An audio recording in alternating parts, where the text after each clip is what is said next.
आवश्यक सूचना। ओशो के वक्तव्य जो लिखित रूप में मौजूद है, उन्हें बस ऑडियो में रूपांतरित किया गया है, ऑडियो बुक की तरह। सभी शब्द ओशो के हैं, एक भी शब्द को बदला नहीं गया है या कोई छेड़छाड़ नहीं हुई है। ओशो ध्यान से भेंट। मेरे प्रिय आत्मन, जीवन जितना दिखाई पड़ता है उतना ही नहीं है। बहुत कुछ है जो दिखाई नहीं पड़ता। सच तो यह है कि जो दिखाई पड़ता है वो उसके समक्ष कुछ भी नहीं है जो दिखाई नहीं पड़ता है। एक वृक्ष को हम देखें, आकाश में फैली हुई शाखाएं दिखाई पड़ती है, हवाओं में नाचते हुए पत्ते दिखाई पड़ते हैं, सूरज की किरणों में मुस्कुराते हुए फूल दिखाई पड़ते हैं, लेकिन वे जड़ें नहीं दिखाई पड़ती है जिनके बिना ये वृक्ष बिल्कुल नहीं हो सकेगा। वे जड़ें पृथ्वी के नीचे छिपी हुई है, और अगर कोई उन जड़ों को भूल जाए तो वृक्ष के प्राण उसी क्षण क्षीण होने शुरू हो जाएंगे। जो दिखाई पड़ता है वृक्ष, वो उस वृक्ष के ऊपर निर्भर है जो जमीन के नीचे छिपा है और दिखाई नहीं पड़ता है। मनुष्य का जीवन भी जो दिखाई पड़ता है वो आकाश में फैले हुए पत्तों की तरह है, लेकिन जो नहीं दिखाई पड़ता परमात्मा, वो जड़ की तरह भीतर छिपा हुआ है। लेकिन उस परमात्मा से अगर हमारे संबंध छूटने शुरू हो जाएं, तो हमारे जीवन के पत्ते, फूल, शाखाएं सब कुम्हलानी शुरू हो जाती है। जड़ दिखाई नहीं पड़ती है, परमात्मा भी दिखाई नहीं पड़ता है। जहां से जीवन फूटता है और विकसित होता है वही दिखाई नहीं पड़ता है। शायद उसका छिपा होना भी जरूरी है। जितना महत्वपूर्ण काम है वो छिपकर ही संभव हो पाता है। वो अंधेरे में, मौन में, शांति में, एकांत में संभव हो पाता है। जड़ों को हम सूरज की रोशनी में निकाल ले, फिर वे काम करना बंद कर देंगी। वे छिपकर काम करती है। ऐसे ही परमात्मा भी जीवन के सारे प्रकट के भीतर अप्रकट होकर काम करता है। लेकिन जो है वो हमें दिखाई पड़ता है आंखों से, और जो नहीं दिखाई पड़ता है हम सोचते हैं वो नहीं है। हम बहुत ज्यादा पार्थिव ढंग से सोचते हैं। अगर एक फूल के पास एक कवि को ले जाएं, एक प्रेमी को ले जाएं, एक चित्रकार को ले जाएं, तो उसे फूल में बहुत कुछ दिखाई पड़ता है जो हमें दिखाई नहीं पड़ता। और अगर वो फूल के सौंदर्य की बातें करे तो हम कहेंगे, कहाँ है सौंदर्य? रंग है, आकार है, फूल में कुछ खनिज है, कुछ केमिकल्स है, कुछ पदार्थ है, सौंदर्य कहाँ है? शायद फूल को प्रेम करने वाला सौंदर्य को निकालकर अलग दिखा भी नहीं सकता। शायद वो कुछ भी नहीं कह सकता, हार जाएगा। ऐसे ही कुछ जीवन में जो महत्वपूर्ण है वो भी उनको ही दिखाई पड़ता है जो देखने के लिए एक रिसेप्टिविटी, एक ग्राहकता अपने भीतर पैदा कर लेते हैं, अन्यथा दिखाई नहीं पड़ता। लेकिन हमें तो अपने ही भीतर जो है वही दिखाई नहीं पड़ता। हम बाहर भटकते हुए लोग हैं। हमारी आंखें बाहर बाहर घूमती है और जीवन समाप्त हो जाता है, और जो भीतर था उससे हमारी कोई पहचान भी नहीं हो पाती है। ये जो भीतर है हमारे, इसका ही नाम परमात्मा है। लेकिन कैसे उसे खोजें? थोड़ी सी बातें इस संबंध में समझ लेनी जरूरी है। आदमी के व्यक्तित्व के 3 तल हैं, एक शरीर, दूसरा मन, तीसरी आत्मा। शरीर से हम सबकी पहचान है। शरीर सबसे ऊपर का तल है, इसलिए सीधा दिखाई पड़ जाता है। उसे देखने के लिए कोई प्रयास नहीं करना पड़ता। जैसे किसी भवन के बाहर की दीवार रास्ते से चलते हुए दिखाई पड़ जाती है, भवन के भीतरी कक्ष दिखाई नहीं पड़ते हैं। दीवार तो चलते ही दिखाई पड़ जाती है क्योंकि वो बाहर है। जो बाहर है वो बिना प्रयास के दिखाई पड़ जाता है। असल में वही दिखाई पड़ता है बिना प्रयास के जो बाहर होता है। जो भीतर है उसके लिए कुछ प्रयास करना होगा, भीतर जाना पड़ेगा। अगर कोई किसी मंदिर के देवता को खोजना चाहे तो मंदिर के भीतर जाना पड़ेगा। अगर कोई मंदिर की दीवालों को ही देखना चाहे तो बाहर घूमकर ही लौट आ सकता है। शरीर हमारे जीवन के मंदिर के बाहर का परकोटा है। उसके भीतर मन है। मन की भी थोड़ी बहुत झलक हमें मिलती है। मन का भी थोड़ा बहुत ख्याल हमें होता है, क्योंकि दुख होता है, सुख होता है, क्रोध होता है, प्रेम होता है। शरीर को भूख लगती है, प्यास लगती है, ये सारी खबरें जिसे होती है। शरीर को तो ये खबरें नहीं हो सकती। शरीर के भीतर कोई है जिसे ये पता चलता है कि भूख लगी, जिसे पता चलता है कि पैर में तकलीफ है, पैर को ये कभी पता नहीं चलता कि पैर में तकलीफ है। सिर को कभी पता नहीं चलता कि सिर में दर्द है। दर्द किसी और को पता चलता है। ये जो पता चलता है उससे थोड़ी सी झलक हमें भी मिलती है कि शरीर के भीतर मन जैसी भी कोई बात है। उसका भी थोड़ा अनुमान होता है, लेकिन उसके पीछे भी कोई और है। उसका हमें अनुमान भी नहीं हो पाता, उसका हमें ख्याल भी नहीं आ पाता। मंदिर की दीवार से हम परिचित होते हैं, कुछ भीतर की दहलानों से परिचित होते हैं, लेकिन गर्भगृह से, जहां देवता का निवास है, उससे हम बिल्कुल ही अपरिचित रह जाते हैं। कुछ कारण है, उनको समझ लें तो कुछ वृत्ति उस तरफ उठनी शुरू हो सकती है। शरीर के तल पर कुछ भूख है, कुछ प्यास है। मन के तल पर भी कुछ भूख है, कुछ प्यास है। और आत्मा के तल पर भी कुछ भूख और प्यास है। शरीर के तल पर जो भूख है उसे हम पूरा करते रहते हैं। शरीर मांग करता है, अगर शरीर को उसकी जरूरतें पूरी ना हो तो शरीर कष्ट में पड़ जाता है। अगर भूख लगी है और रोटी न मिले तो शरीर कष्ट में पड़ जाएगा। कष्ट का मतलब है वो जोर से मांग करने लगेगा कि रोटी दो। कष्ट का मतलब है वो ये कहने लगेगा, अगर रोटी नहीं मिली तो मैं काम करने से इनकार करता हूं। कष्ट का मतलब यह है कि वो कहेगा कि रोटी अगर नहीं मिलती है तो मैं मरता हूं। कष्ट का मतलब है इस बात की खबर कि शरीर सहयोग छोड़ रहा है, इनकार कर रहा है, कोऑपरेट करने से इनकार कर रहा है। आपको रोटी देनी पड़ेगी, पानी देना पड़ेगा, हवा देनी पड़ेगी, कपड़े देने पड़ेंगे, गर्मी सर्दी की हिफाजत करनी पड़ेगी। शरीर पूरे वक्त अपनी मांग कर रहा है। शरीर की ये मांगे अगर पूरी न की जाएं तो कष्ट मालूम पड़ेगा। कष्ट का अर्थ है शरीर की मांग का पूरा न होना। और अगर मांगे पूरी कर दी जाएं तो कोई सुख मालूम नहीं पड़ेगा। ये समझ लेना जरूरी है। शरीर का स्वभाव है कि उसकी मांग पूरी न हो तो वो कष्ट अनुभव करेगा। मांग पूरी हो जाए तो बात खत्म हो गई, कोई सुख अनुभव नहीं होगा। लेकिन हम कहते हैं कि जब ठीक खाना मिल जाता है तो बड़ा सुखद लगता है। हम कहते हैं जब रात ठीक नींद आ जाती है तो बड़ा सुखद लगता है। उस सुखद का अर्थ है कष्ट का अभाव। वो सुख निगेटिव है। उस सुख की कोई पॉजिटिव, कोई विधायक स्थिति नहीं है। पेट में भूख लगी है तो कष्ट मालूम होता है। रोटी पेट में डाल दी गई तो अब कष्ट मालूम नहीं होता है। इसी को हम सुख समझ लेते हैं। इसलिए जिनको निरंतर रोटी मिलती रहती है, जिन्हें निरंतर कपड़े मिलते हैं, जिन्हें निरंतर शरीर को कष्ट का कोई अवसर नहीं आता, वे बड़े परेशान हो जाते हैं, क्योंकि उन्हें सुख का जो अनुभव होता था रोटी खा लेने से, कपड़े मिल जाने से, वो भी बंद हो जाता है। गरीब आदमी की तकलीफ होती है कि उसका शरीर कष्ट में है। अमीर आदमी की तकलीफ होती है कि उसे सुख बिल्कुल नहीं मिलता। शरीर कोई सुख दे ही नहीं सकता। शरीर दो तरह के दुख देता है, या तो भूख का दुख देता है या ज्यादा खाना खा लेने का दुख देता है। कम खाओ तो भी दुख देगा, ज्यादा खाओ तो भी दुख देगा। अगर बीच में खाओ तो दुख नहीं देगा, कष्ट नहीं देगा। बस सुख शरीर कभी भी नहीं देता है। शरीर ने कभी किसी को कोई सुख नहीं दिया। इसलिए जो लोग शरीर के तल पर ही जीते हैं उन्हें सुख कभी भी नहीं मिलता है।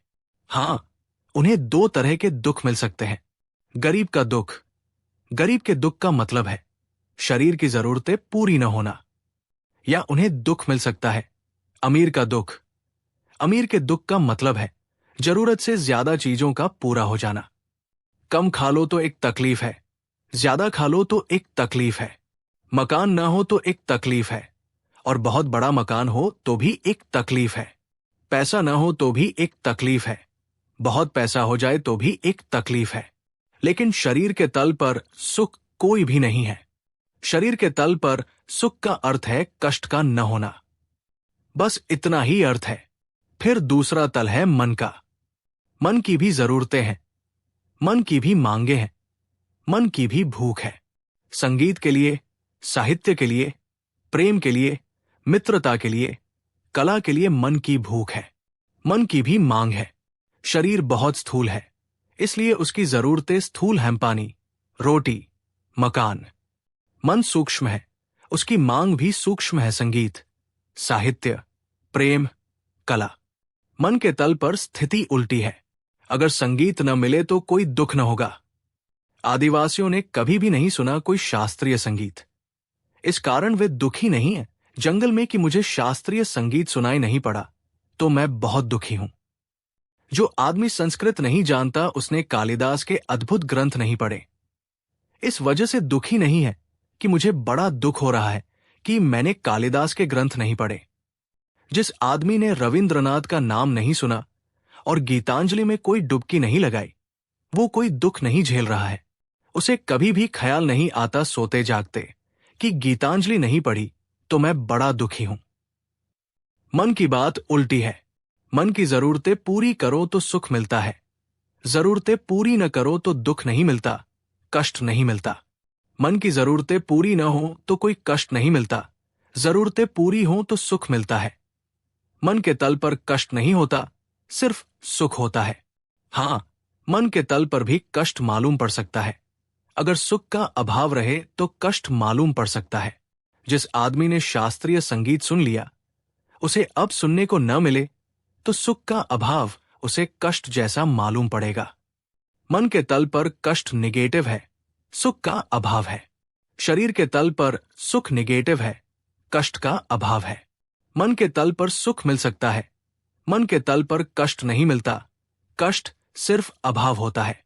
लेकिन मन के तल के सुख बड़े भागने वाले सुख है, क्षणिक सुख है।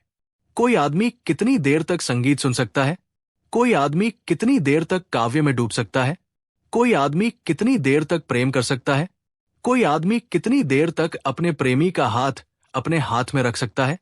और एक मजा है मन के तल पर। मन हमेशा नए सुख की मांग करता है।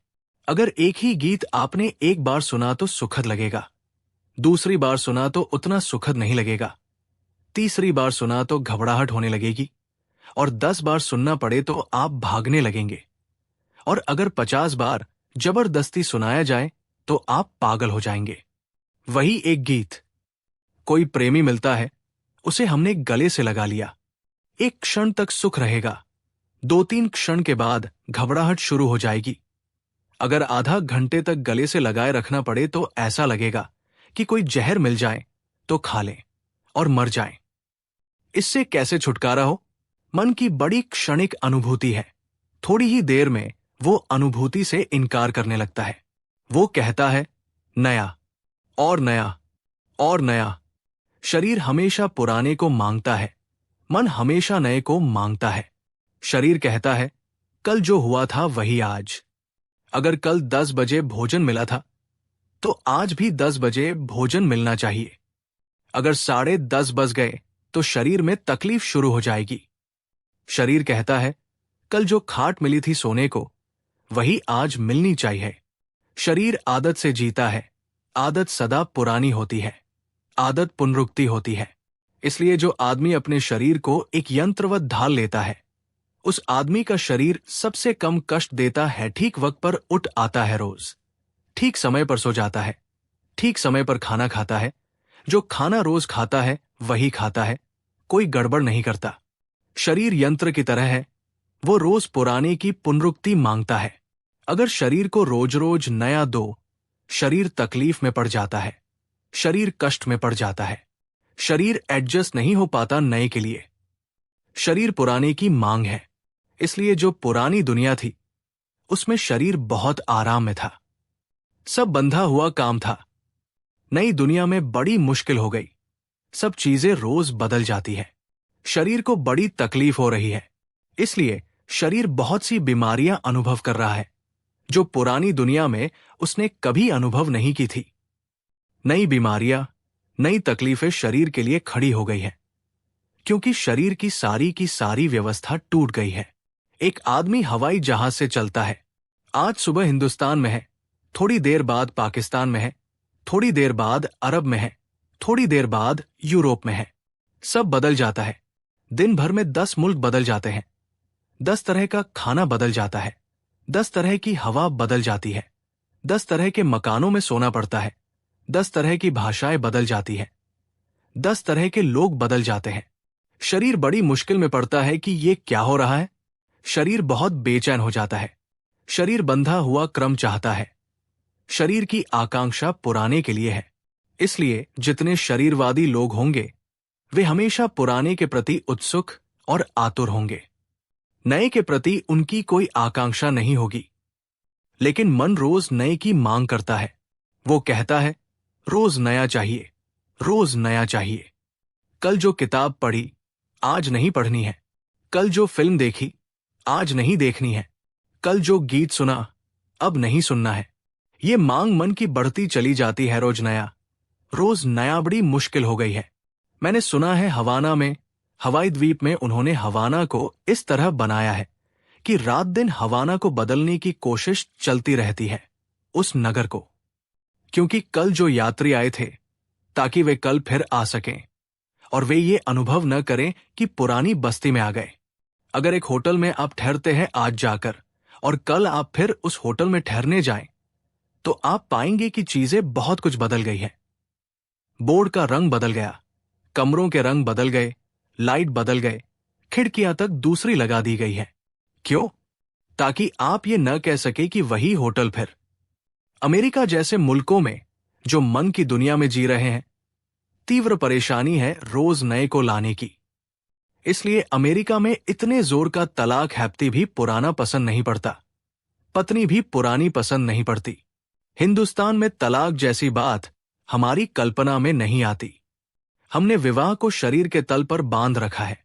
जिस दिन विवाह को मन के तल पर उठाया उसी दिन तकलीफ शुरू हो जाती है। क्योंकि मन कहता है रोज नया।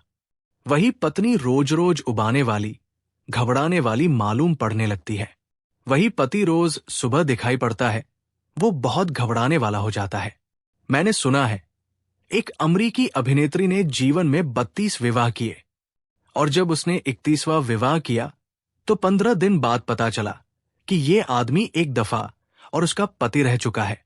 इतनी जल्दी जल्दी बदलाव की थी कि फुर्सत कहाँ रही याद रखने की कि कौन आदमी कितनी बार बदल गया है, क्या हुआ है।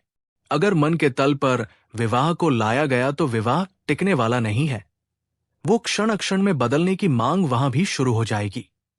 और अभी तलाक है, कल तलाक भी ऐसा लगेगा कि तलाक में भी तो 2 साल लगते हैं। शादी विवाह करो। इसलिए नए प्रयोग वहां चल रहे हैंड ट्रायल मैरिज है कि शादी मत करो, पहले ट्रायल करो। अगर ट्रायल में ही ऊब जाओ तो झंझट खत्म कर दो।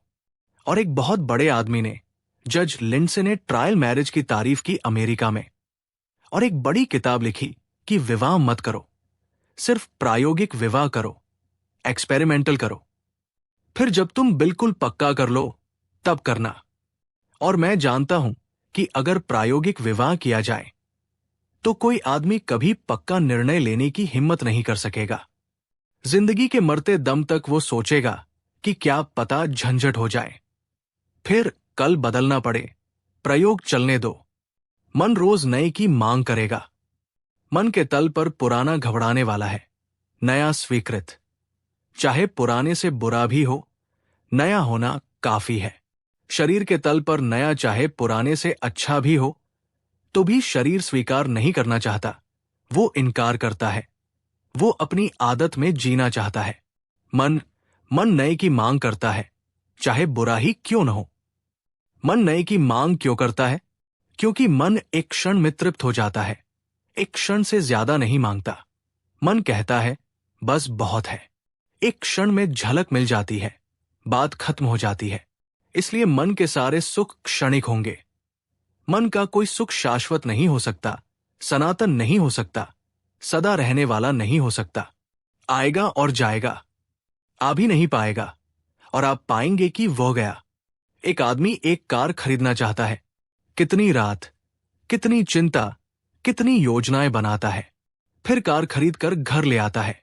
एक क्षण मन पुलक से भरता है, दूसरे क्षण बात खत्म हो गई। कार घर आ गई और सब खत्म हो गया। अब क्या करोगे? फिर दूसरे दिन से दूसरी कार पर नजर है, दूसरे मकान पर नजर है, वो भी मिल जाएगा और मिलते ही सब समाप्त हो जाएगा। मिला कि गया।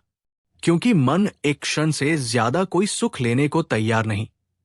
वो फिर नए की मांग करने लगता है और मन के तल पर नए की मांग ही। अगर नया पूरा ना हो, उपलब्ध ना हो, तो कष्ट जैसा मालूम पड़ने लगता है। मन के तल पर सुख क्षणिक है और कष्ट स्थायी मालूम पड़ेगा।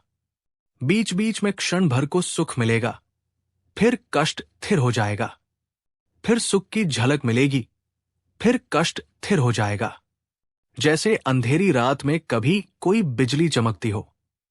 बिजली चमकती है, रोशनी हो जाती है, फिर घुप अंधेरा हो जाता है। मन के तल पर ऐसा ही है। नई चीज मिलती है, एक चमक, बिजली, फिर घुप अंधेरा। कितनी नई चीजें मिलेंगी? 24 घंटे कितनी नई चीजें पाई जा सकती है। मन के तल पर सुख की झलक मिलती है। सुख क्षण भर को मिलता है, फिर खो जाता है। जो आदमी शरीर के तल पर ही जिएगा, उसे कोई सुख नहीं मिलेगा।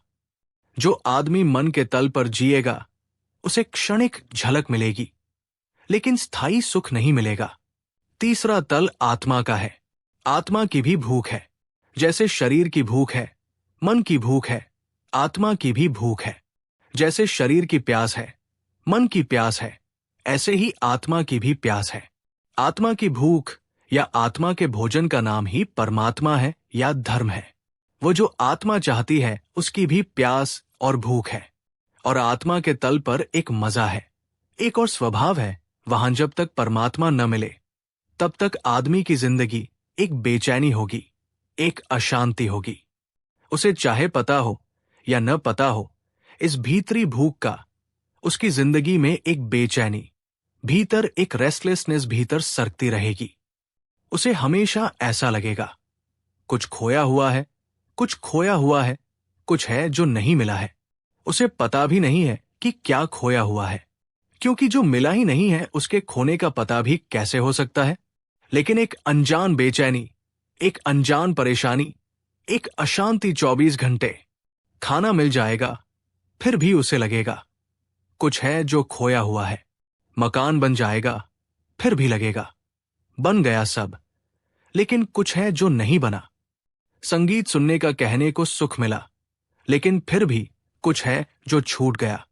मन का सब मिल जाए, शरीर का सब मिल जाए, फिर भी पीछे एक खालीपन, एक एम्प्टीनेस भीतर सरकती रहेगी। वो पीछे से चोट करती रहेगी। वो चोट आत्मा की भूख है। वो कहती है आत्मा कि जब तक परमात्मा न मिल जाए, तब तक सब मिला हुआ धोखा है। इस आत्मा की भूख को भी समझ लेना चाहिए। नहीं मिलता है परमात्मा, तो एक अनजाना दुख पूरे जीवन में छाया रहेगा। शरीर की तृप्तियां मिलेंगी, मन के सुख मिलेंगे, सब झलकेंगे, खो जाएंगे, लेकिन एक स्थायी स्वर दुख का, एक उदासी, एक बेचैनी, एक विषाद, एक एंग्विश, एक चिंता, एक एंजाइटी पीछे खड़ी रहेगी पूरे वक्त। जब तक नहीं मिलती है वो अनुभूति जिसको हम परमात्मा कहें, तब तक ये बेचैनी खड़ी रहेगी। और जैसे ही उस अनुभूति की एक झलक मिल जाए, ये बेचैनी बिल्कुल समाप्त हो जाएगी, जैसे कभी थी ही नहीं। और एक बार वो झलक मिल जाए, तो वो झलक फिर कभी खोती नहीं। शरीर को रोज भोजन देना पड़ता है, फिर 24 घंटे में भोजन चुक जाता है, फिर भोजन दो, फिर पानी दो, फिर पानी चुक जाता है। शरीर को 24 घंटे दो, तब शरीर शांत रहता है। मन को कितना ही दो, वो एक क्षण में चुक जाता है। वो कहता है, फिर उसकी भूख एक क्षण में बदल जाती है। आत्मा को एक बार दे दो, फिर दोबारा उसकी मांग नहीं होती। जो मिल गया वो मिल गया, और वो सदा के लिए मिल जाता है। शरीर के तल पर सुख नहीं होता, सिर्फ कष्ट होते हैं, या कष्ट का अभाव होता है। मन के तल पर सुख होता है, कष्ट नहीं होता, या सुख का अभाव होता है, जिसे हम कष्ट समझते हैं। आत्मा के तल पर होता है दुख, और या होता है आनंद। दुख गया कि फिर जो शेष रह जाता है वो आनंद है। उस आनंद की तलाश ही धर्म है। उस परमात्मा नाम के भोजन की खोज, उस खोज का विज्ञान ही धर्म है। और आज मेरे मित्रों ने चाहा है कि मैं कहूं कि व्यस्त जीवन में उस परमात्मा नाम के भोजन को कैसे पाया जा सकता है। निश्चित ही जीवन व्यस्त है और सदा से व्यस्त रहा है। व्यस्त रहने के दो कारण हैं। एक तो कारण है शरीर और मन की जरूरतें पूरी करनी है। पूरी करनी है तो व्यस्त रहना पड़ेगा।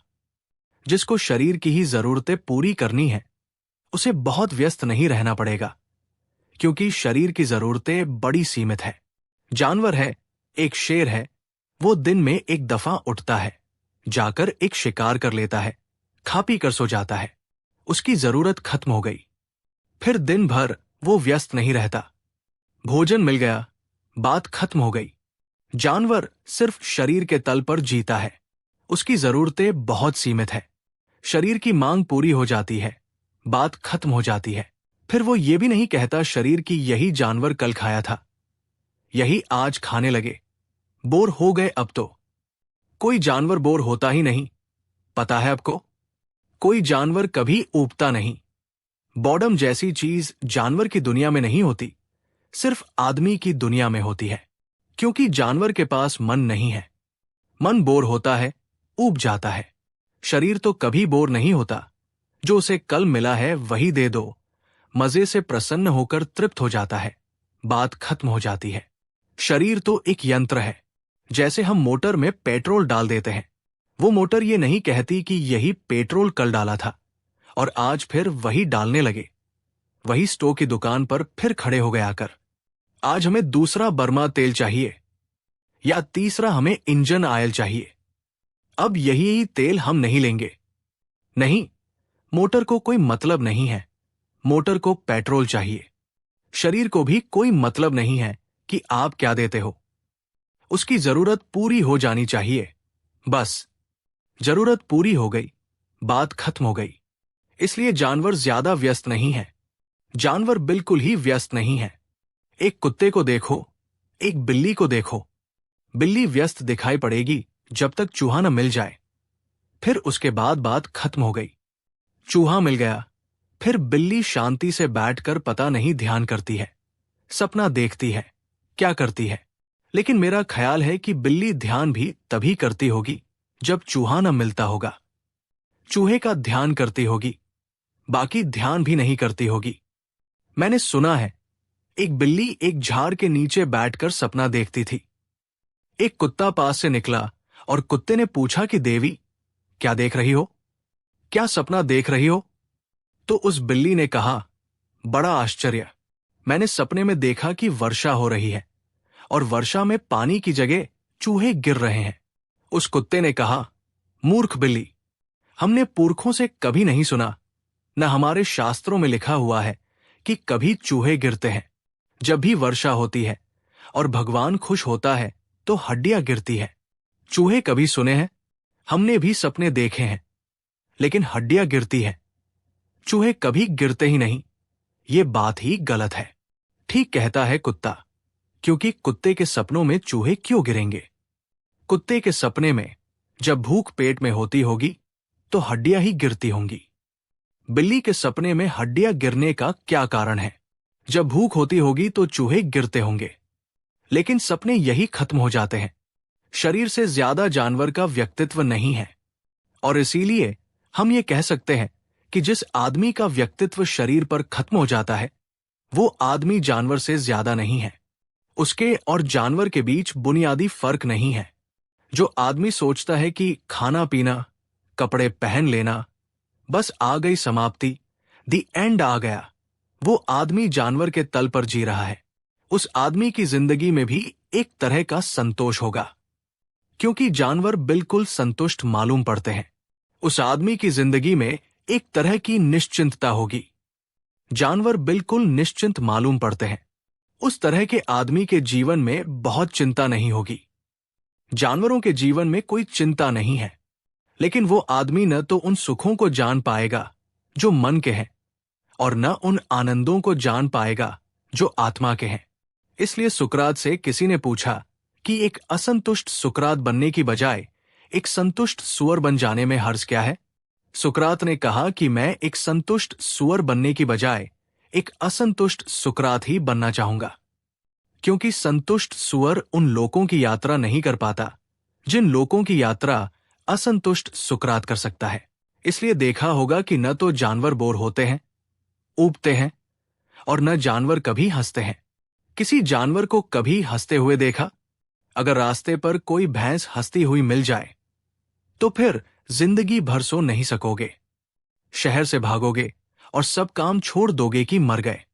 ये क्या हो गया कि भैंस और हंस रही है? नहीं, कोई जानवर नहीं हंसता, सिवाय आदमी नाम के जानवर को छोड़कर। क्योंकि हंसना और उबना मन की बातें हैं, शरीर की बातें नहीं। जानवर कभी नहीं हंसता। इसलिए अगर आदमी की परिभाषा करनी हो तो हम कह सकते हैं, जो जानवर हंसता है उसका नाम आदमी है। हंसना आदमी का बुनियादी लक्षण है। आदमी उबता भी है, हंसता भी है, क्योंकि उसके पास मन है, और मन की खुशियां भी है, और मन की गैर खुशियां भी है। लेकिन शरीर के तल पर ही अगर आदमी रह जाए तो वो मशीन की तरह जीता है और समाप्त हो जाता है। उसे पता ही नहीं चलता कि उसके भीतर क्या क्या छिपा था। कौन से रहस्य, कौन से अनजाने लोग, कौन सी यात्राएं बाकी थी, जिन्हें वह करता तो जीवन धन्य हो जाता। वो उसे पता नहीं चलता। कुछ लोग शरीर पर रुक जाते हैं, कुछ लोग शरीर से ऊपर उठते हैं और मन के सुखों की खोज करते हैं। मन के सुख बड़े अद्भुत हैं, लेकिन बड़े सपनीले हैं, बड़े भ्रमीले हैं, आ भी नहीं पाते और चले जाते हैं। कैसा अद्भुत है काव्य का सुख, कैसा अद्भुत है वीणा का सुख, कैसा अद्भुत है प्रेम का सुख, कैसी अद्भुत है मन की गहराइयां। लेकिन बस एक क्षण छुओ और खो देना। बहुत इल्यूजरी है, बहुत भ्रामक है, बहुत काल्पनिक है। छुओ कि अप्रियजन के मिलने से दुख होता है, लेकिन प्रियजन के मिलते समय भी डर बना रहता है कि कहीं प्रियजन खो न जाए, और वो डर उस सुख को भी क्षीण कर जाता है। फूल खिलता है, सुख देता है, लेकिन डर साथ में बना है कि कुम्हला जाएगा, कुम्हला जाएगा। अब कुम्हलाया, अब कुम्हलाया। मन के तल पर कभी भी प्राण पूरी तरह तृप्त नहीं हो पाते। फूल खिला भी नहीं कि कुम्हलाना शुरू हो जाता है। वहां कोई स्थिरता नहीं है, वहां कोई स्थायित्व नहीं है। इसलिए जो लोग मन में जीते हैं वे बड़ी एंजाइटी में, बड़ी चिंता में जीते हैं। वहां 24 घंटे एक ट्रेम्बलिंग, एक कंपन चलता रहता है। अब गया, अब गया, अब गया, सब खो जाएगा। और जो मिलता है वो मिलते ही हाथ से छूट जाता है। जैसे कोई पानी पर मुट्ठी बांधे, हाथ डालता है तो लगता है पानी हाथ में है। मुट्ठी बांधी की खाली मुट्ठी रह जाती है, पानी बाहर हो जाता है। मन के सुख में हाथ डालो तो लगता है बहुत सुख मिल रहा है। मुट्ठी बांधो तो पता चलता है मुट्ठी खाली रह गई, सुख कहीं खो गया। मन की दुनिया में जीना एक चिंता में जीना है। मन की दुनिया में जीना एक बेचैनी में जीना है। लेकिन कुछ लोग मन की दुनिया में जीते हैं और समाप्त हो जाते हैं। जो मन की दुनिया में जीते हैं उनके विक्षिप्त होने का बहुत डर है। शरीर की दुनिया में जीने वाला आदमी कभी पागल नहीं होता, क्योंकि वो आदमी ही नहीं होता, वो आदमी से नीचे होता है। पागल होने के लिए भी आदमी होना जरूरी है। लेकिन जो मन की ही दुनिया में जीते हैं वे करीब करीब पागलपन में जीते हैं। इसलिए जितना ज्यादा मन की दुनिया में जीना शुरू होगा उतनी विक्षिप्तता, मैडनेस बढ़नी शुरू हो जाएगी। आज अमेरिका में सबसे ज्यादा पागलों की संख्या है सारी दुनिया में। आज अमेरिका में सबसे ज्यादा डॉक्टर है दिमाग के।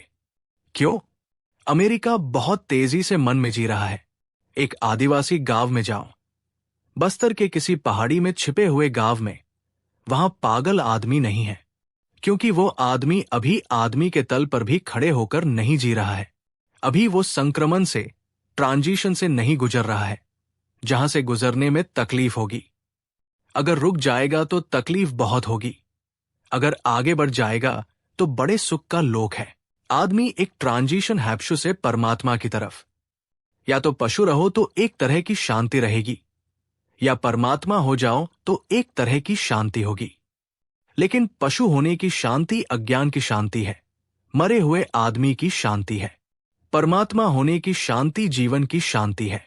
मरघट भी शांत होता है, लेकिन मरघट की शांति का मतलब है कि वहां कोई है ही नहीं। एक मंदिर भी शांत हो सकता है, लेकिन मंदिर की शांति का अर्थ है कि वहां जो लोग हैं वे शांत हैं। एक स्थिति है पशु की, एक स्थिति है परमात्मा की, और बीच में एक ट्रांजिशन, एक बीच में संक्रमण का काल है मन का। वो स्थिति अधिकतम मनुष्यों की हैमन के बीच की। जो लोग मन में ही कोशिश करते हैं जीने की, वे अधर में लटक जाते हैं। न वे पशु है, न वे परमात्मा है। दोनों तरफ का खिंचाव पड़ता है। शरीर कहता है पशु हो जाओ तो सब ठीक हो जाएगा। आत्मा कहती है और आगे बढ़ आओ तो सब ठीक हो जाएगा। लेकिन वहां मत रुको जहां रुके हो। शरीर भी कहता है वहां मत रुको, आत्मा भी कहती है वहां मत रुको, और मन कहता है यही रुके रहो। और वहां रुकने जैसा कुछ नहीं मालूम पड़ता। एक क्षण सुख मिलता है, फिर घुप अंधेरा हो जाता है। ये टेंशन है आदमी का, ये तनाव है। नीत्शे ने कहा है आदमी एक रस्सी है, दो अनंतताओं के बीच फैली हुई। नीत्शे ने कहा कि आदमी एक ब्रिज है, दो अनंत के बीच। ठीक कहता है वो, आदमी एक सेतु है, एक पुल। पीछे एक रास्ता है जो छूट गया, आगे एक रास्ता है जो अभी शुरू नहीं हुआ, और हम बीच के पुल पर खड़े हैं। और ये पुल ऐसा नहीं है कि लोहे का हो, ये पुल है मन का, जो पानी से भी ज्यादा चंचल है। इस पुल पर हम खड़े हैं जो कंप रहा है पूरे वक्त, कब ढह जाएगा पता नहीं। तो हमारे प्राण भी कंपते हैं। मन कहता है लौट चलो पीछे, एक मन कहता है बढ़ चलो आगे। और वो जो मन है हमारा, वो कहता है ये सुख छोड़ो मत्य प्रेम, ये पत्नी, ये संगीत, ये काव्य, ये सारे सुख छोड़ो मत, इन्हें भोग लो। मन कहता है यही रुक जाओ। शरीर कहता है पीछे लौट आओ। आगे कोई अनजान पुकार बुलाती है परमात्मा की कि बढ़े आओ। इस सब में आदमी एक चिंता में, परेशानी में पड़ जाता है। जो लोग मन पर रुक जाते हैं वे बड़ी गलत मंजिल पर रुक जाते हैं। वे आगे बढ़े शरीर से ये अच्छा किया, लेकिन अभी और आगे बढ़ना था, रुक नहीं जाना था। वो जो तीसरी पुकार है वो परमात्मा की पुकार है, और आगे। फिर वहां एक जगह है जिसके आगे भी कुछ नहीं, जिसके पीछे भी कुछ नहीं, जहां पहुंचने के बाद फिर पाने को कुछ शेष नहीं रह जाता। क्योंकि पाने की तभी तक इच्छा रहती है जब तक भीतर दुख है। दुख धक्के देता है कि पाऊं कुछ, ताकि मैं मिट जाऊं। जब दुख मिट गया, पाने की दौड़ बंद हो जाती है। और जब वो मिल गया जो सब कुछ है, तो पाने को कुछ शेष नहीं रह जाता है। लेकिन कैसे पाए उसे? हम तो बहुत व्यस्त हैं। हम तो सुबह से लेकर सांझ तक व्यस्त है। या तो शरीर के काम में व्यस्त है, या मन के काम में व्यस्त है। या तो शरीर की मांगे पूरी कर रहे हैं, या मन की मांगे पूरी कर रहे हैं। हम परमात्मा के लिए समय कहां से निकालें? ये तीसरी मांग कौन पूरी करे? कैसे पूरी करे? कहां है समय? कहां है अवसर? कहां है सुविधा? गांव गांव मैं भटकता हूं। लोग मुझसे पूछते हैं समय कहां है, सुविधा कहां है, कब पुकारे उस प्रभु को, कब खोजे उस आत्मा को। फुर्सत नहीं मिलती। सुबह से उठते हैं और फैक्ट्री है, सांझ थके मांदे लौटते हैं और बच्चे हैं। दूसरी फैक्ट्री घर पर है बच्चे की, पत्नी की। दिन भर एक फैक्ट्री चलाते हैं, सांझ आकर दूसरी फैक्ट्री में उलझ जाते हैं। इससे बचते हैं तो फिर सुबह वही फैक्ट्री है, फिर सांझ वही फैक्ट्री है। फैक्ट्री में चले जा रहे हैं। कहां है समय? कहां है सुविधा? कब खोजें उसको जिसकी आनंद की बातें करते हैं आप? किस मार्ग से जाएं? कौन जाए? कैसे जाएं? समय तो बिल्कुल नहीं है। ये लोग बिल्कुल ठीक कहते हैं, गलत नहीं कहते हैं। लेकिन मेरा कहना यह है कि परमात्मा को खोजने के लिए समय की कोई जरूरत ही नहीं। मेरा कहना यह है कि परमात्मा को खोजने के लिए अलग समय की कोई जरूरत ही नहीं। परमात्मा की खोज कॉम्पिटिटिव नहीं है शरीर और मन से। शरीर और मन से परमात्मा की खोज की कोई प्रतियोगिता नहीं है। शरीर और मन में जरूर प्रतियोगिता है। अगर आपको शरीर की खोज करनी है तो उतनी देर तक मन की खोज बंद कर देनी पड़ेगी। क्योंकि जो आदमी रोटी कमाने गया है वो उसी वक्त वीणा सीखने नहीं जा सकता, या जो आदमी वीणा सीखने गया है उसी वक्त रोटी नहीं कमा सकता। इसीलिए तो ये गड़बड़ हो जाती है कि जो लोग रोटी कमाते हैं वे कभी कविता नहीं करते। जो कविता कमाने लगते हैं हमेशा भूखे मरते हैं। ये हमेशा हो जाता है क्योंकि कॉम्पिटिटिव है। अगर मन की खोज करने जाते हैं तो शरीर की खोज में थोड़ी बहुत बाधा पड़ेगी। इसीलिए हजारों साल तक मन की खोज सिर्फ राजा महाराजा, धनपति लोग करते थे। गरीब आदमी मन की कोई खोज नहीं करता था। कहां सुविधा थी कि एक मेहतर, एक चमार बैठकर वीणा सुने। राजा महाराजा अपने महलों में वीणा सुनते थे, नृत्य देखते थे अप्सराओं के। एक भंगी मेहतर को कहां फुर्सत थी, कहां सुविधा थी। दिन भर झाड़ू लगाएगा सड़क पर, नृत्य कब देखेगा? और झाड़ू लगाने वाला धीरे धीरे इतना जड़ हो जाएगा कि उसको नृत्य देखने की समझ भी खो जाएगी। दिन रात हथौड़ी पीटेगा, सितार कब सुनेगा? और हथौड़ी ठोकते ठोकते कान ऐसे जड़ हो जाएंगे कि जब कोई सितार बजाएगा तो उसकी समझ के बाहर होगा कि ये क्या हो रहा है। मैंने सुना है कि 2 युवक चित्रकार होना चाहते थे। उनमें से एक तो फिर बहुत बड़ा चित्रकार हुआ, डोरिक। वे दोनों अपने गुरु के पास शिक्षा लेने गए, लेकिन दोनों गरीब थे। उनके पास फीस के पैसे भी नहीं थे, रंग खरीदने के पैसे भी नहीं थे। गुरु ने कहा कि मैं तुम्हें मुफ्त शिक्षा दे दूंगा, लेकिन रंग मैं कहां से लाऊंगा? मैं खुद ही गरीब हूं। कागज कहां से लाऊंगा? इतना इंतजाम तुम्हें करना पड़ेगा। वे कहने लगे, हमारे पास तो सिवाय चित्र सीखने की आकांक्षा के और कुछ भी नहीं है। उनके गुरु ने कहा, तब बहुत मुश्किल है। तुम खाना कहां से खाओगे अगर कागजरंग भी कहीं से आ जाए? तुम वस्त्र कहां से पहनोगे? फिर उन दोनों ने यह तय किया कि एक मजदूरी करे, दूसरा सीख ले चित्रकला। उन्होंने पैसा फेंक कर निर्णय कर लिया। डोरिक का नाम आ गया। वो चित्र सीखने लगा। 5 साल वो सीखेगा, फिर 5 साल बाद उसका मित्र सीखेगा, फिर 5 साल वो मेहनत करेगा। मित्र गया, वो सड़कों पर जाकर गिट्टियां तोड़ने लगा। 5 साल उसने गिट्टियां तोड़ी और अपने साथी को चित्रकला सिखाई।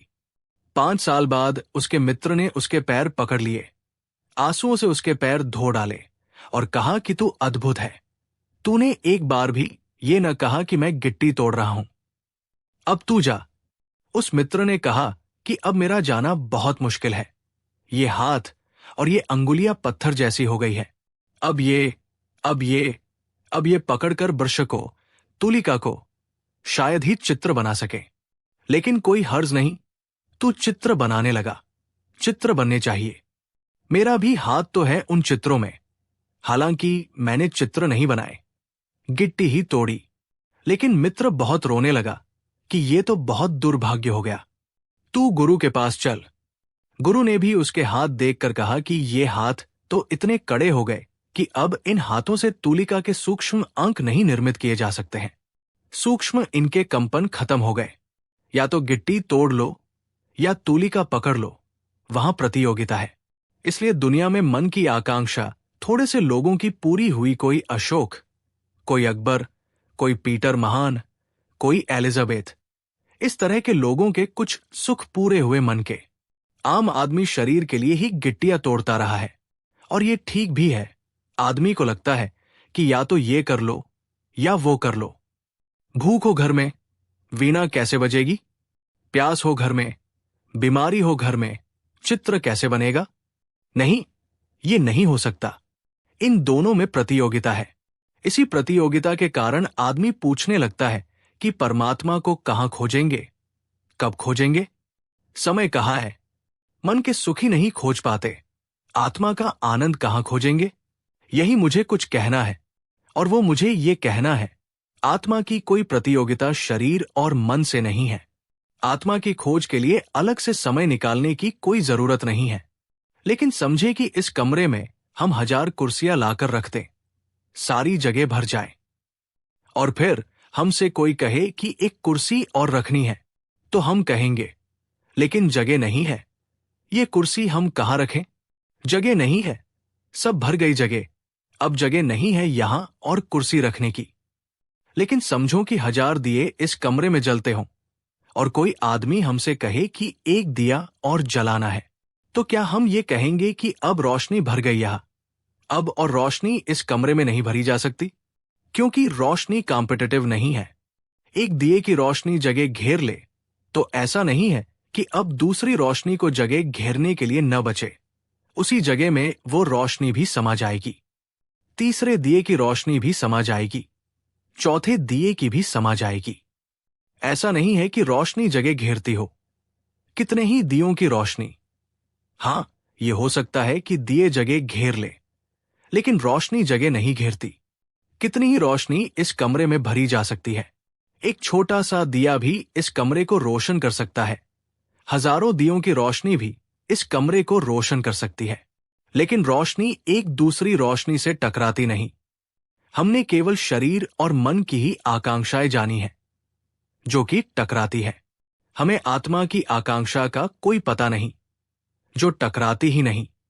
तो ये तो पहले समझ लेना जरूरी है कि व्यस्त जीवन से परमात्मा की खोज का कोई विरोध नहीं है। असल में व्यस्त जीवन से अलग परमात्मा के लिए समय खोजने की कोई जरूरत नहीं है। तुम्हारे व्यस्त जीवन में ही, तुम्हारे सब कुछ करने में ही, चाहे गिट्टी फोड़ो, चाहे मकान बनाओ, चाहे फैक्ट्री में कारखाना चलाओ, चाहे घर में रोटी बनाओ, चाहे कपड़े सियो, चाहे वीणा बजाओ, चाहे चित्र बनाओ, कुछ भी करो, करने से परमात्मा की खोज का कोई विरोध नहीं है, क्योंकि परमात्मा की खोज एक नए प्रकार का करना नहीं है। वो एक नया एक्शन नहीं है। परमात्मा की खोज एक कॉन्शनेस है, एक चेतना है। एक्ट नहीं, डूइंग नहीं। इस फर्क को थोड़ा समझ लेना जरूरी है।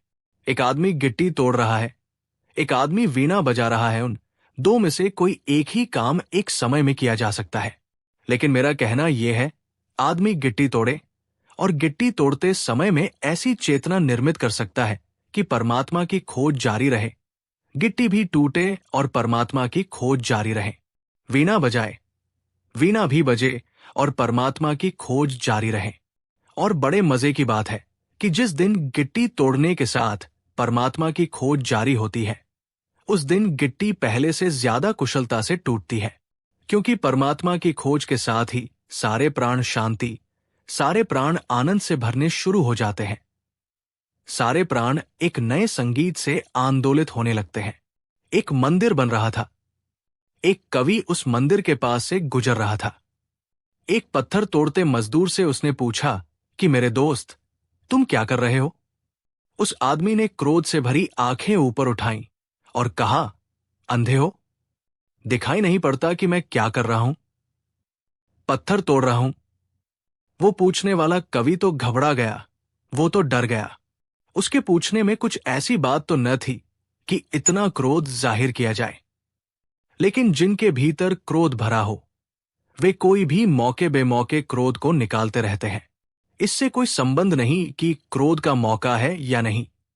वो कवि आगे बढ़ा और उसे ख्याल आया कि मैं दूसरे आदमी से भी पूछूं, क्या पत्थर तोड़ने वाले सभी लोग इतने ही क्रोध से भरे हुए हैं? उसने एक दूसरे आदमी से पूछा कि दोस्त, क्या कर रहे हो? उस आदमी ने थोड़ी देर तक तो सिर ही ऊपर नहीं उठाया, फिर बड़ी मुश्किल से सिर ऊपर उठाया, जैसे सिर पर कोई पहाड़ का बोझ हो। और उस आदमी ने कहा, क्या कर रहा हूं? कुछ भी नहीं कर रहा हूं। बच्चों के लिए, बेटों के लिए, माँ बाप के लिए रोटी रोजी कमा रहा हूं। फिर धीरे से हथौड़ी उठाकर उसने पत्थर तोड़ने शुरू कर दिए। ये आदमी दूसरे ही तरह का था, उदास, बोझ से भरा हुआ। वो आदमी फिर खोज किया और कई पत्थर तोड़ने वाले थे। सीढ़ियों के पास एक जवान आदमी पत्थर तोड़ रहा था और गीत भी गा रहा था।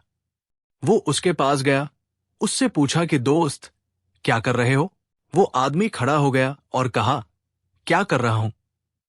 पूछते हो क्या कर रहा हूं? जैसे नाचता हो वो आदमी, जैसे उसकी वाणी में एक गीत हो, और कहने लगा, भगवान का मंदिर बना रहा हूं। ये तीनों आदमी पत्थर तोड़ रहे हैं। तीनों आदमी। एक आदमी पत्थर तोड़ रहा है क्रोध से। अब क्रोध से भी पत्थर तोड़ा जा सकता है। एक आदमी उदासी से पत्थर तोड़ रहा है।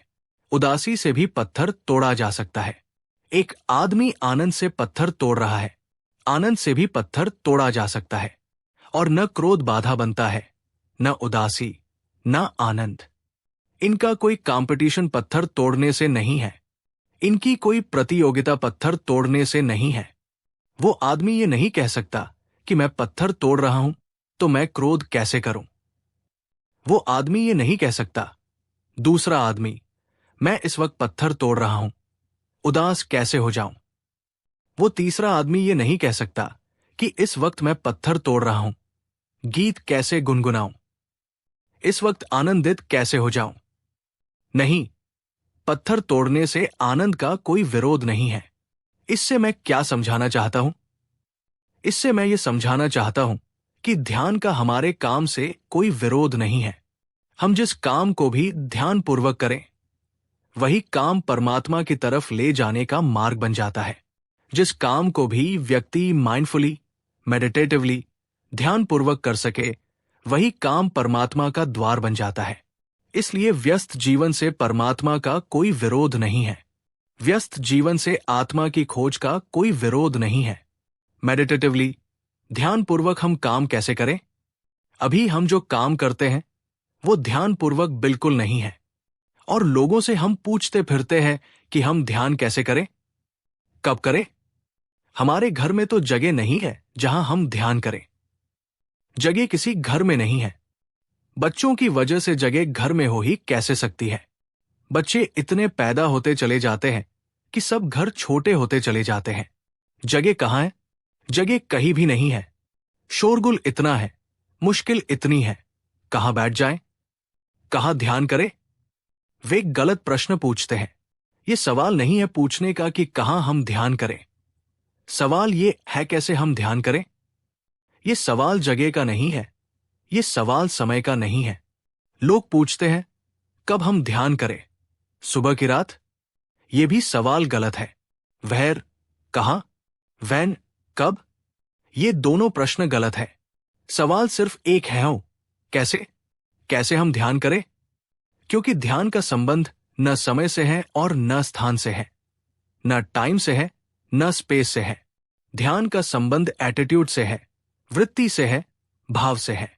इसलिए ध्यान में और व्यस्तता में कोई विरोध नहीं है, बल्कि ये मजे की बात है कि जितना ध्यानपूर्वक आप काम करें, उतने ही आप कम व्यस्त मालूम पड़ेंगे, उतने ही कम ऑक्यूपाइड मालूम पड़ेंगे।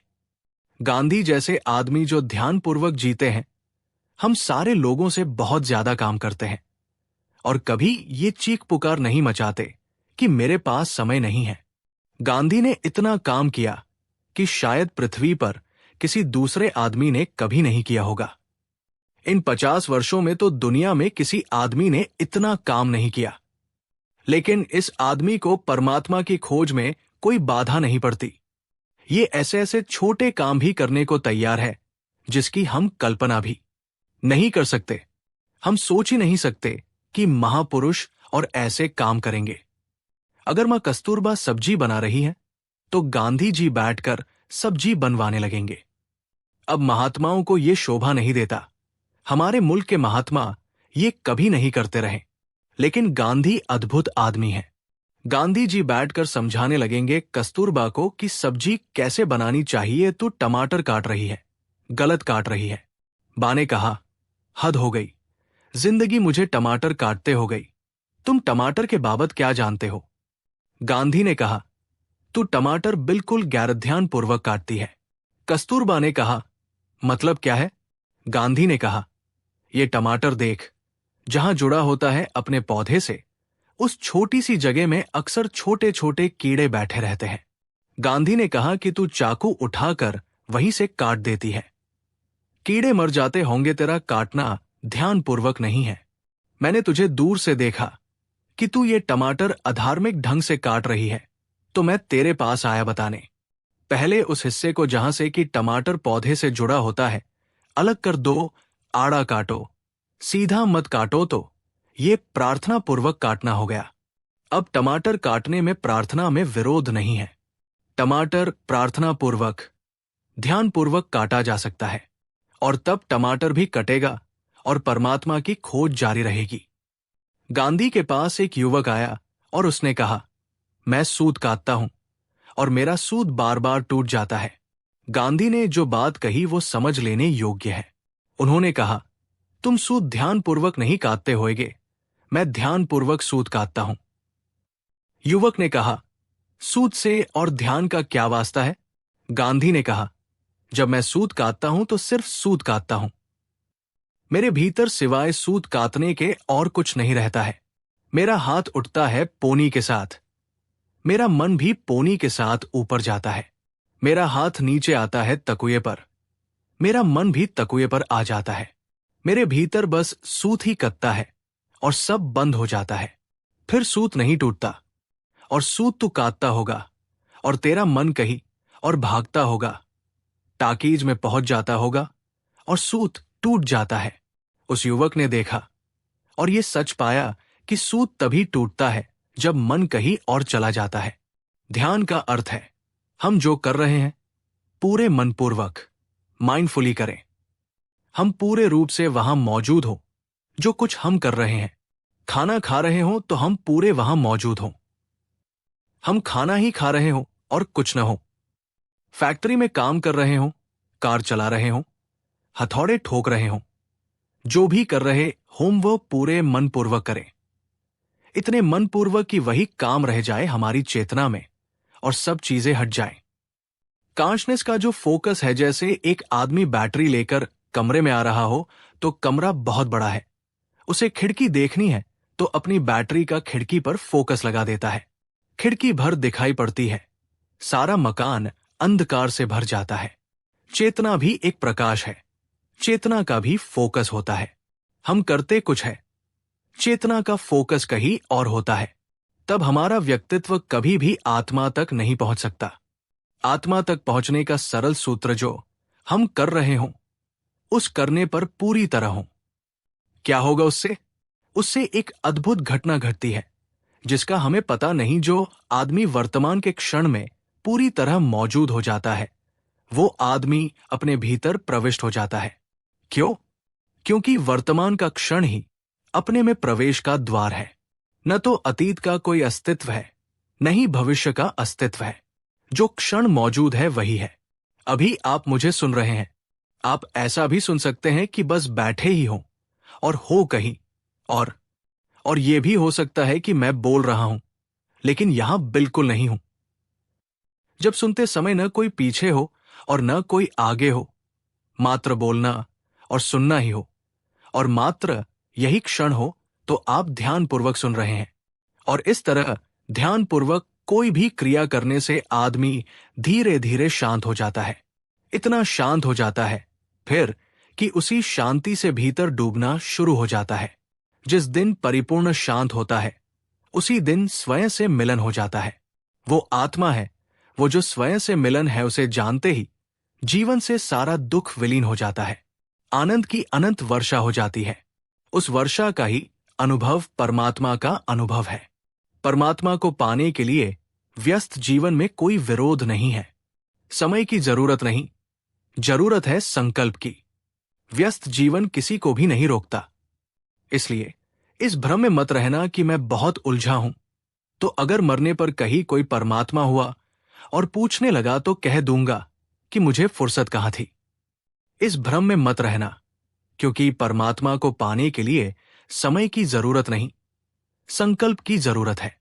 परमात्मा को पाने के लिए स्थान की जरूरत नहीं, परमात्मा को पाने की आकांक्षा की जरूरत है। और परमात्मा को पाने में दुनिया की कोई चीज विरोध नहीं बनती, क्योंकि परमात्मा अकेला है, उसका कोई प्रतियोगी नहीं है। कोई दूसरा परमात्मा होता तो झंझट हो सकती थी कि हम नाम के परमात्मा को पाने की कोशिश में लगे हैं, वह नाम के परमात्मा को कैसे पाएं? दुनिया की चीजों से उसका कोई विरोध नहीं है। परमात्मा कोई चीज नहीं है कि आप बाजार में खरीदने गए हैं तो बाजार में अर्थशास्त्र के नियम लागू होते हैं। अगर आपको एक चीज खरीदनी है तो दूसरी चीज नहीं खरीद सकते, अब क्योंकि सीमा है खरीदने की। अगर बाजार में साइकिल खरीदना है तो साइकिल खरीदिए या रेडियो खरीदिए। रेडियो खरीदना है तो फिर साइकिल मत खरीदिए। तो वहां या लगा हुआ है या तो साइकिल या रेडियो। लेकिन भगवान कोई बाजार में बिकने वाली कमोडिटी नहीं है, कोई चीज नहीं है। इसलिए भगवान पर अर्थशास्त्र के नियम लागू नहीं होते, वह अकेली चीज है, उससे विरोध में कोई चीज ही नहीं है। और दुनिया में इसके मुकाबले की कोई चीज नहीं है कि इसको आप खरीद लो तो उसको आप न खरीद सको। दुनिया में कुछ भी करो, जो भी जिंदगी ने मौका दिया हैसलग पर बुहारी लगाने का, घर में रोटी बनाने का या फैक्ट्री में काम करने का जो भी जिंदगी ने मौका दिया है, उस मौके का पूरा उपयोग करो। लेकिन उस मौके के साथ साथ ध्यानपूर्वक होने की चेष्टा करो, तो वही ध्यान धीरे धीरे विकसित होता चला जाएगा। और जो आदमी 24 घंटे ध्यानपूर्वक जिएगा उठेगा ध्यानपूर्वक, सोएगा ध्यानपूर्वक, खाना खाएगा ध्यानपूर्वक, बात करेगा ध्यानपूर्वक, प्रेम करेगा ध्यानपूर्वक, काम करेगा ध्यानपूर्वक, लड़ेगा तो लड़ेगा भी ध्यानपूर्वक, कैसा आदमी 24 घंटे ध्यान की साधना कर रहा है, वो कब कहेगा कि मेरे पास समय नहीं है? वो पूरे वक्त ध्यान कर रहा है, प्रार्थना कर रहा है, परमात्मा की खोज में चल रहा है, और धीरे धीरे भीतर उतरना प्रारंभ हो जाएगा। और जिस दिन भीतर उतरना शुरू होता है, उस दिन कैसा होता है देखना मुश्किल है। क्या नई घटना घट जाती है? क्या नई ज्योति जल जाती है? कौन से द्वार खुल जाते हैं? कौन से फूल खिल जाते हैं? कौन सी सोई हुई वीणाएं एकदम संगीत गाने लगती है? कौन सी सुगंध बरसने लगती है? उस सबका कहना बिल्कुल मुश्किल है। आदमी के पास कोई शब्द नहीं कि बता सके वहां क्या होता है, लेकिन वहां कुछ होता है कि उस होने के बाद कोई आकांक्षा नहीं रह जाती।